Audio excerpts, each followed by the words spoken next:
Welcome to the wonderful world of science, my dear class 6 students. As human beings, we have always been curious about our surroundings, है ना? When we look around the world, around us, right? We see flowers जो है वो different colours के क्यों है, flowers का size and structures अलग क्यों है. हाँ, ऐसे सारे क्वेश्चंस जो है वो अनएंडिंग क्वेश्चंस हमारे दिमाग में घूमते हैं and science tries to give you the answer to these questions. So what is science? Science एक Latin word scientia, to know, which means to know, इससे आया है. And science is a way of thinking. आपके यहाँ पे definition क्या है student? Science is a way of thinking, observing and doing things to understand the world we live in.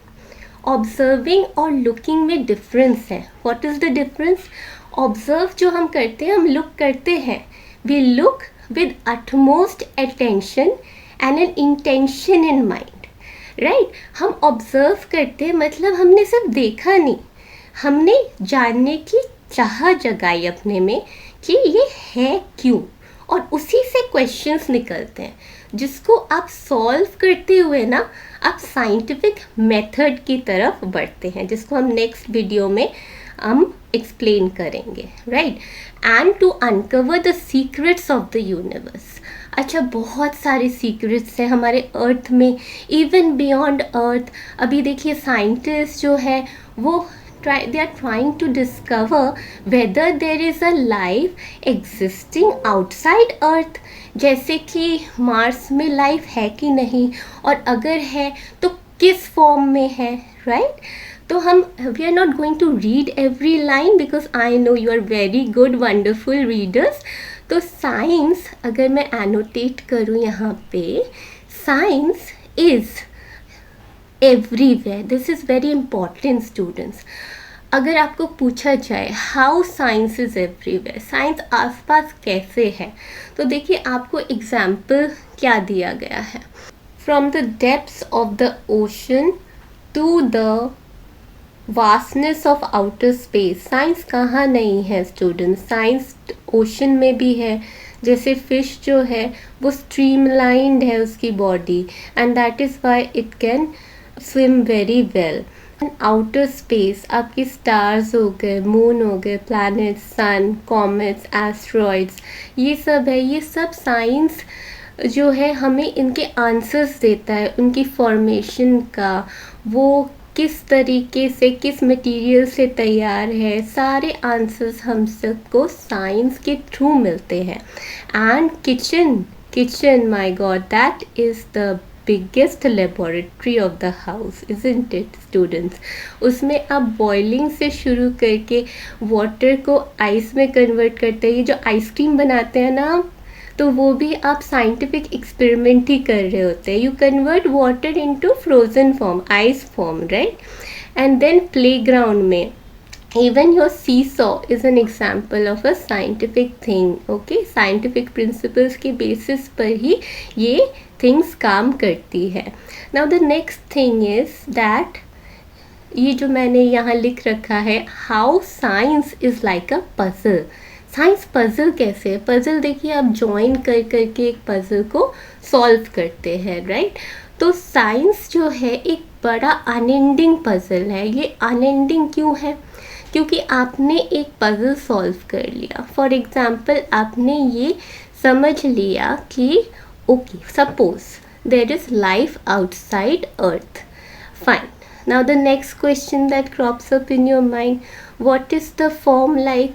Is it an alien like we see in the movies, वैसे form में है, या जो लाइफ है वो smaller forms में है like insects, या फिर किसी और ही फॉर्म में है जिसको हम जानते तक नहीं.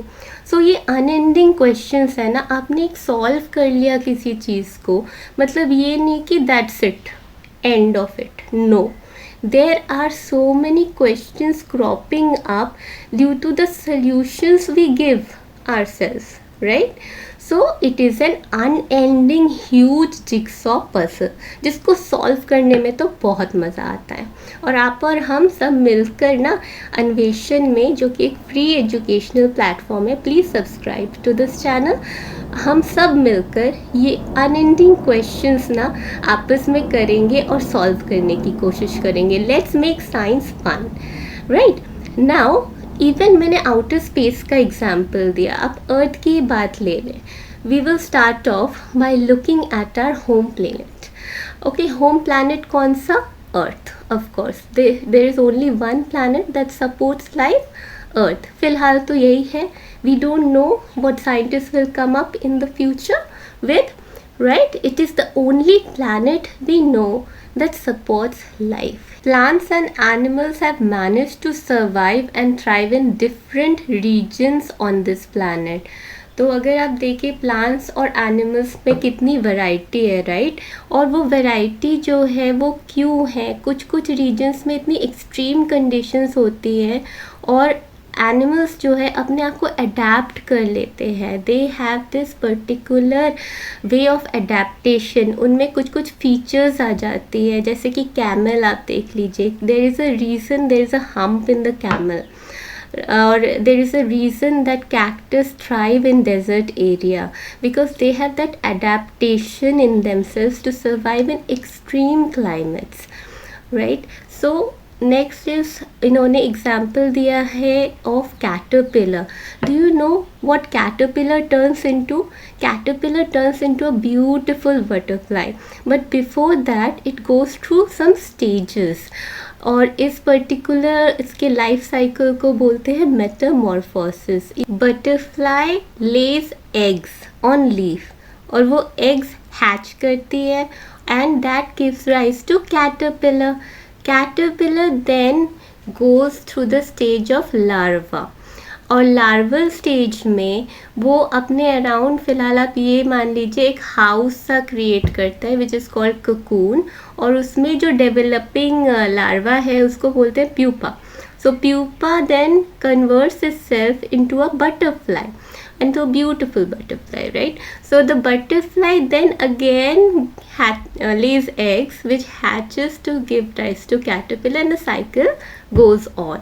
So ये जो observations है ना help us to frame questions in our mind and try to solve the puzzles behind the variety of life forms. सो यहाँ ये देखिए इतना टेस्टी टेस्टी खाना रखा है. अच्छा लग रहा है ना? टेस्टी है. मेरा फेवरेट डोसा है. आपका कौन सा है कमेंट करके बताना. और पता है क्या, डिफरेंट रीजन्स ऑफ इंडिया में डिफरेंट खाना मिलता है, राइट. और कुछ रीजन्स है ना जिस वजह से कोस्टल एरिया में आपको फ़िश ज़्यादा मिलेगा, राइट. नॉर्दर्न बेल्ट में आपको मिलेगा wheat as staple food. Eastern side में आपको राइस मिलेगा because these particular crops they are grown over there. Coastal areas में फ़िश कैचिंग होती है तो ऑब्वियसली फ़िश उनका बेसिक डाइट है. So there are a reason for things happening. They just don't happen on their own, right. Now importance of knowing hot और cold. आप गर्मी के दिन में स्वेटर्स तो नहीं डालते ना. आपको पता होता है कि गर्म है. You have skin, that is your sense organ, right. So आपको पता है, आप टच करके बता सकते हैं कोई चीज़ हॉट है, कोई चीज़ कोल्ड है. हाँ, बट स्पेसिफिक टेम्परेचर तो आप बिना मेजर किए, बिना कुछ डिवाइसेस यूज़ किए नहीं पता लगा सकते. इसके बारे में भी हम पढ़ेंगे एक चैप्टर में. And then we come to what materials are things made of. आपके पास एक स्केल है, पेंसिल है, देखिए यहाँ पे कितने सारे एग्जाम्पल्स हैं. रबर है, इरेजर है, right. So even the cup we drink milk in, हाँ वो प्लास्टिक का बना होता है, कुछ स्टील का बना होता है. अगर आप कॉटन क्लॉथ ले लें, क्या आप उसमें मिल्क डाल सकते हैं और पी सकते हैं? नहीं ना, उसमें छोटे छोटे पोर्स हैं, मिल्क लीक आउट कर जाएगा ना.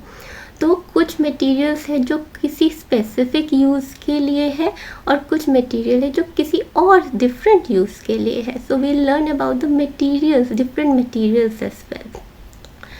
Next, in this chapter what we have is that यहाँ पे क्या है, unending list of question. The top line says there is unending list of question. Isn't it true?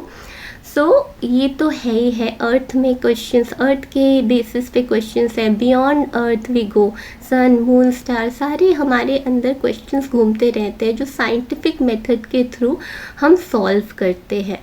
Then there is an example of pen not working over here. एक simple example है, suppose your pen stops writing.